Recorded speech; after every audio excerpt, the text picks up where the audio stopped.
कमरा पुराना था, मेज पर धूल जमी थी और उसी धूल के बीच शांत पड़ा था डोरेमोन, वो नीला छोटा रोबोट जिसने नोबिता की पूरी जिंदगी बदल दी थी। दरवाजे पर खड़े थे बड़े हो चुके नोबिता और शिजुका। शिजुका धीमी आवाज में बोली, नोबिता, डोरेमोन अभी भी यही है और तुमने मुझे कभी बताया क्यों नहीं? नोबिता के हाथ में एक छोटा सा डिब्बा था जिसे खोलने की हिम्मत उसने सालों से नहीं जुटाई थी। और कहानी लौटती है उस दिन पर जब भविष्य से एक आदमी आया और बोला, डोरेमोन, तुम्हारी बैटरी खत्म होने वाली है। नई बैटरी कान में लगती है और तुम्हारे कान चूहों ने कुतर दिए थे। अगर तुम भविष्य आए तो तुम्हारी सारी यादें मिट जाएंगी। डोरेमोन ने बिना सोचे कहा, मैं नोबिता को भूल नहीं सकता, मैं यहीं रहूंगा।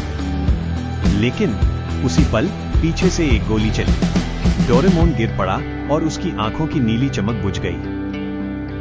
कुछ देर बाद नोबिता कमरे में दौड़ता हुआ आया, रोते हुए, कांपते हुए, डोरेमोन, उठो ना, प्लीज। लेकिन डोरेमोन बिल्कुल शांत था। अचानक डोरेमोन का फ्यूचर कंप्यूटर अपने आप ऑन हो गया। उसमें डोरेमी दिखाई दी।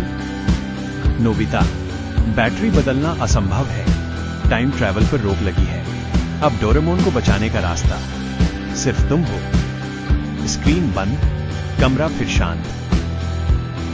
तभी डोरेमोन की एक पुरानी रिकॉर्डिंग बज उठी। नोबिता, अगर मैं कभी नहीं रहूं तो अपना ध्यान रखना और रोना मत। तुम मुस्कुरोगे तो मैं भी मुस्कुराऊंगा। इन शब्दों ने नोबिता को तोड़ भी दिया और बना भी दिया। वहीं से शुरू हुआ एक नया नोबिता दिन रात पढ़ाई, रोबोटिक्स, मेहनत और असफलताओं से लड़ते हुए साल बीत गए। वो टॉपर बना, साइंटिस्ट बना और फिर शिजुका से शादी की। लेकिन उसके दिल में एक ही सपना जिंदा रहा, डोरेमोन को वापस लाना। एक दिन डेकिसुगी ने बताया, नोबिता ने शायद आज नई बैटरी पूरी कर ली है। वो अपने पुराने घर गया है, डोरेमोन के पास।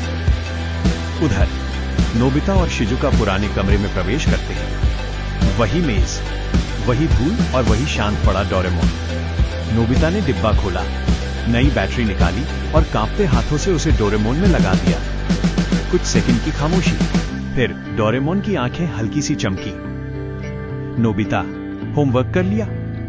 बस ये सुनते ही नोबिता हंसते हुए रो पड़ा और डोरेमोन को गले लगा लिया।